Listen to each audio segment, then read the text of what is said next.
Welcome. In front of me is an INFINIX Hot 50, and today I'll show you how you can insert SIM and SD card into this device.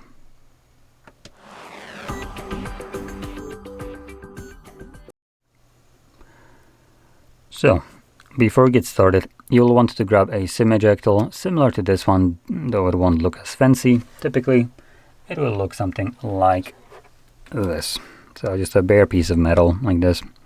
Now that's one thing. If you can't find any kind of tool like this, you could use a paperclip, straighten out one of the ends, and as long as it doesn't have that plastic wrap, which you can technically cut off, it should be good enough to pop out the tray.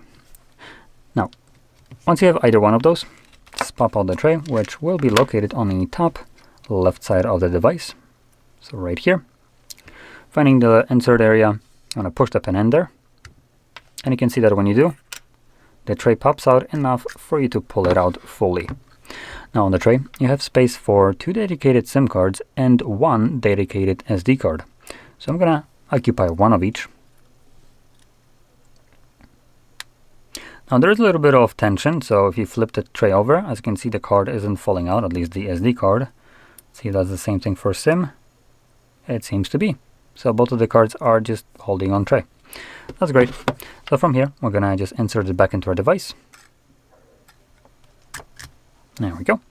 And these cards, there we go, should start working like instantaneously by the looks of it.